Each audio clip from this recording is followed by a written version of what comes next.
আমার মাছের সঙ্গে মশলাটা কষানো হয়ে গেছে, এবার ডালটা ঢেলে দেবো।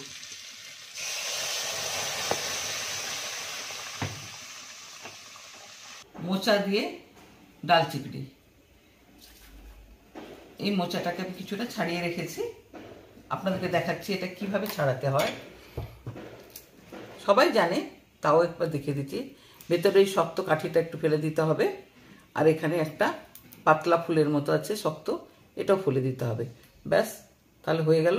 এরপরে এক এক করে সব এইভাবে ছাড়িয়ে নিতে হবে।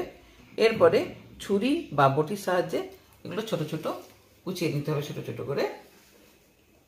তো চলুন কিভাবে আমি বানাই আপনাদেরকে দেখবো।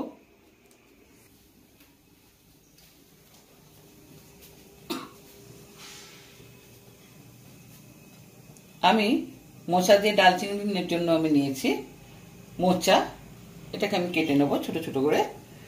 আর চিংড়ি মাছ, মুসুরের ডাল।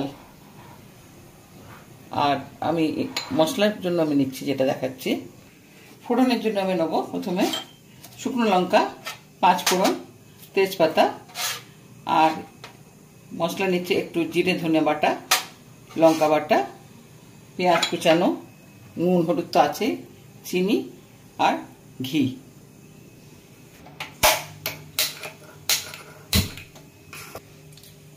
অল্প একটু তেল দিচ্ছি। ডালটাকে আমি একটু ভেজে নেব।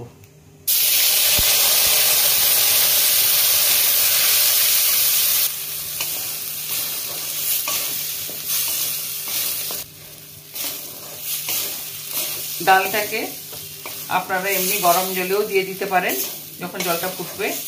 না হলে ওটাতে কি হয়, গরম জলে দিলে ডালটা ঢাকা দিলে উপচে পড়ে।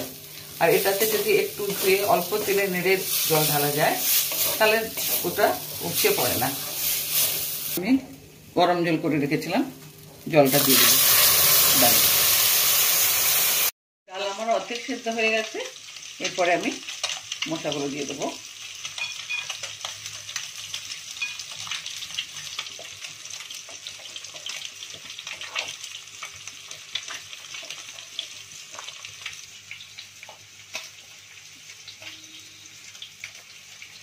আমি পরিমাণ মতো নুন দিয়ে দিচ্ছি।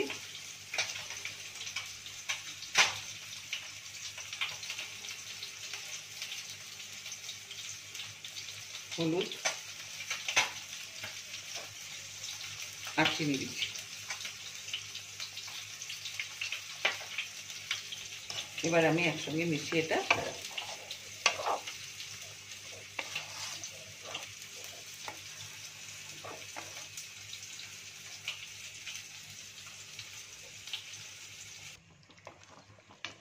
এটা আমার সেদ্ধ হয়ে গেছে, ডালের সঙ্গে মোচাটা সেদ্ধ হয়ে গেছে। এটা আমি ঢেলে নেব।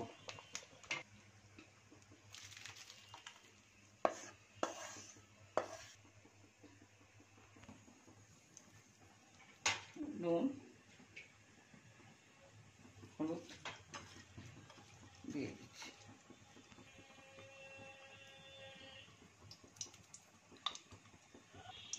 সরষে তেলটা দিলাম, তেলটা প্রায় গরম হয়ে গেছে।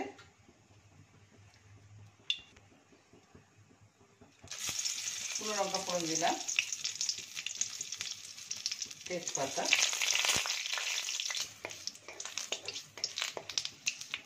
5 ফোড়ন। এবার আমি চিংড়ি মাছগুলো দিয়ে দেবো।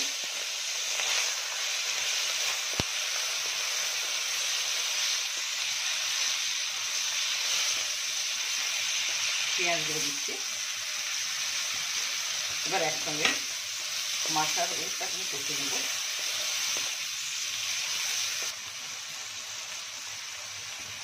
আমি এখানে একটা কথা বলি, এই চিংড়ি মাছ দিয়ে মোচার ডাল যেটা করছি, ওটা মুসুরের ডালে অনেকে কিছু রসুন খায়, রসুন সম্বাদ দিয়ে খান।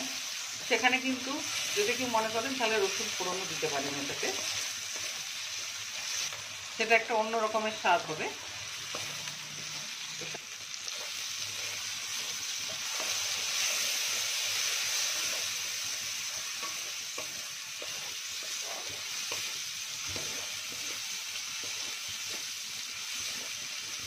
আমি 3-4টা কাঁচা লঙ্কা গোটা দিয়ে দেবো।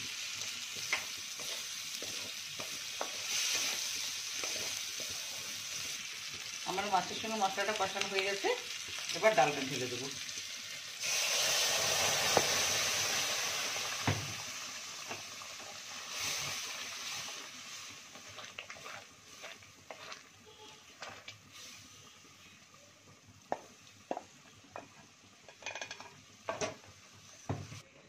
একটু ফুটে উঠলে আমি নামিয়ে নেবো।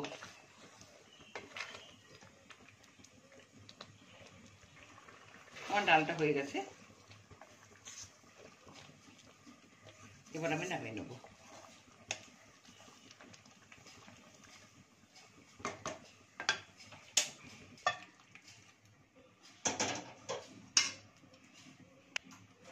উপর দিয়ে একটু ঘি ছড়িয়ে দেবো।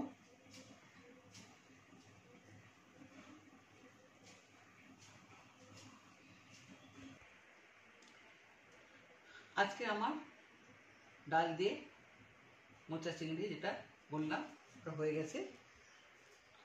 এটা একেবারে সাবেকি রান্না, পুরোনো আমলের রান্না। এটা ভীষণ ভীষণ ভালো লাগবে খেতে। যদি কেউ রুটি দিয়েও খেতে চান অবশ্যই খেতে পারেন। তো আজ এই পর্যন্ত।